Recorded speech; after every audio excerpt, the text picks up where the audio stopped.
dapat kami kemukakan terkait dengan mudik 2021 pada prinsipnya pemerintah melalui Kementerian Perhubungan tidak melarang.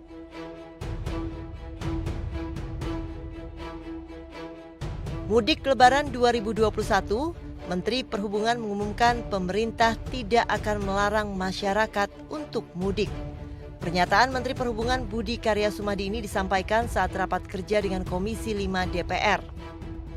Dalam paparannya, Menhub juga memprediksi total penumpang angkutan umum Lebaran pada tahun 2021 yang mencapai 11,89 juta.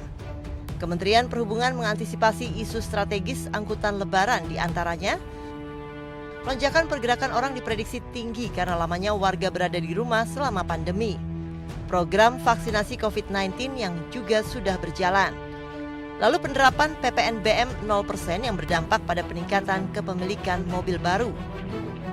Dan juga penggunaan tes Ginos sebagai syarat perjalanan. Menurut Menhub, perizinan mudik 2021 merupakan hasil kewenangan bersama sejumlah kementerian dan lembaga, di mana tugas Kementerian Perhubungan melakukan pengetatan melalui proses tracing demi memastikan mobilitas masyarakat aman dari penyebaran COVID-19. Timeline persiapan dan penyelenggaraan angkutan Lebaran 2021 dilakukan sejak Maret dengan survei kesiapan jalur mudik.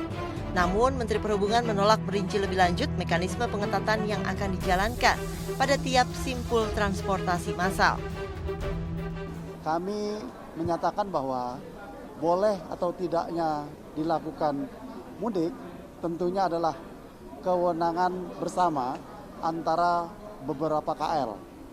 Pertama, Kementerian PMK, gugus tugas, Kementerian Kesehatan, dan pihak-pihak yang lain. Oleh karenanya, boleh tidaknya dilakukan mudik tentu akan diputuskan dalam kolaborasi bersama di bawah pimpinan Kementerian PMK dan gugus tugas. Pemerintah melalui SKB 3 Menteri Februari lalu memutuskan untuk memangkas cuti bersama di hari libur nasional termasuk libur Hari Raya Idul Fitri. Berkaca pada 4 kali libur panjang di tahun 2020, lonjakan kasus COVID-19 justru terjadi 2 pekan usai masa libur panjang.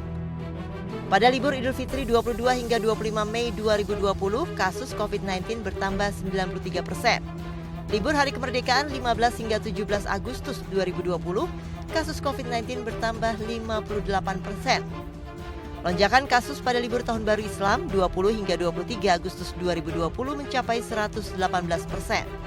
Bahkan usai libur akhir tahun, kapasitas rumah sakit rujukan COVID-19 di sejumlah daerah penuh hingga mencapai lebih dari 70%.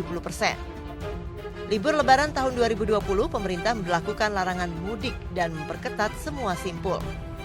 Saat itu mobilitas masyarakat diperketat dengan diwajibkan memiliki surat izin keluar dan masuk. Namun Satgas COVID-19 justru menyebut pemerintah masih membahas kebijakan terkait mudik dan meminta warga bijak untuk mengambil keputusan. Keputusan diperbolehkannya mudik Lebaran 2021 harus disikapi dengan bijak. Jangan sampai keputusan ini justru memicu kembali lonjakan kasus COVID-19.